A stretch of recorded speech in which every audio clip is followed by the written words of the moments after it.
नमस्कार, स्वागत है आपका मेरे चैनल द नॉलेज ट्रेल पर। आज हम जानेंगे कि क्या अपने घर की एनर्जी मंदिर की तरह से रख सकते हैं? अगर नहीं, तो क्यों? क्यों नहीं रख सकते हम? हम इंसान जब जन्म लेता है अ, तो वो अपनी माँ की एनर्जी से 2 साल 4 साल तक एनर्जाइज़ होता रहता है। फिर धीरे-धीरे जैसे-जैसे बढ़ता है, वो अपनी एनर्जी में आ जाता है। इसी तरह से हर एक अणु की अपनी एक एनर्जी होती है। ये हमने पिछले वीडियो में ये हमने जाना है। तो जब हम माँ की एनर्जी से एनर्जाइज़ होकर धीरे-धीरे बढ़ते हैं, तो हमारी अपनी एनर्जी एक क्रिएट हो जाती है। और अपनी एनर्जी जब हम क्रिएट हो जाती है तो हम एनर्जी क्रिएटर बनने लायक हो जाते हैं और बनते भी हैं, बन भी जाते हैं। इसी तरह से हम एक एक प्रतिमा जब हम बनाते हैं, शिल्पकार जब एक प्रतिमा बनाता है किसी अनगढ़ पत्थर से और उसमें उसको एक साफ सुथरा करके, एक अच्छे वस्त्र पहनाकर, फूल चढ़ाकर, धूप दीप दिखाकर जब हम अपना भाव उसमें भर देते हैं, अपनी श्रद्धा उसमें भर देते हैं, अपनी पवित्रता उसमें भर देते हैं, तो वो भगवान बन जाता है। और हमारी आस्था इतनी प्रबल होती है उस समय जब हम पूजा का जो नाम देते हैं, जिसे भाव कहते हैं, उसे पूजा, वही पूजा है। तो वो हमारी सुनता है और हमारी कामनाओं को पूरा करता है, हमें खुशी देता है, हम जो चाहते हैं हमें वो सब देता है। तो वो देता कहाँ से है? ये हमारे भाव के कारण ही लोगों के भाव इतने उसमें भर जाते हैं कि मंदिर की आभा मंदिर का आभा मंडल इतना अधिक हो जाता है कि वहाँ जा कर के हमें उसकी ऊर्जा फील होती है और हम बहुत अच्छा महसूस करते हैं, क्योंकि वहाँ चारों तरफ एनर्जी भरी होती है, लोगों के अच्छे भाव भरे होते हैं, सफाई, साफ सुथरा हर एक चीज़ उस वहाँ रहता। और भाव हमारा देखिए, हम दूर से ही मंदिर को देखकर हाथ जोड़ लेते हैं। अगर हम मंदिर जाते हैं तो हम सीढ़ियों से ही हाथ सीढ़ियों को से ही नमस्कार करते मंदिर तक चले जाते हैं।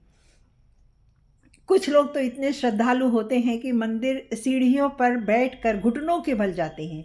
तो ये क्या है? ये केवल हमारी श्रद्धा का संगठन रहता है उस मंदिर में, जो इतना पवित्र कर देता है उस मंदिर के आसपास के वातावरण को कि वहाँ सब कुछ संभव हो जाता है, सब कुछ खुश रहता है वहाँ पर, सब अच्छा लगता है वहाँ पर।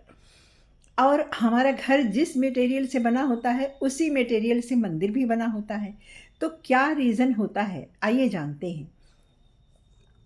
देखिए, घर में हम अगर अपने घर में साफ-सुथरा ना रखें, सामान इधर से उधर बिखरे पड़े हुए हैं, कपड़ा इधर से उधर पड़ा हुआ है, कहीं भी पड़ा हुआ है, बर्तन, घर में रहने वाले जो लोग हैं बर्तन को इधर से उधर फेंक रहे हैं और आपस में अपशब्दों का इस्तेमाल कर रहे हैं, चिल्ला-चिल्ली कर रहे हैं और अपने इधर-उधर कूड़ा, आप समझ लीजिए इसमें कि जिसका घर बहुत गंदा होता है, हर सामान इधर से उधर पड़ा होता है, किसी सामान के प्रति इज़्ज़त नहीं है, चप्पल आए उतारे बाहर से ही फेंकना शुरू कर दिए, कहीं इधर पड़ा है, कहीं उधर पड़ा है, चप्पल, जूता, सामान, कॉपी, कलम, किताब, कोई चीज़ व्यवस्थित नहीं है। तो वहाँ क्या होगा? वहाँ सिर्फ़ और सिर्फ़ नेगेटिविटी ही रहेगी वहाँ पर, वहाँ अच्छी ऊर्जा रह ही नहीं सकती है।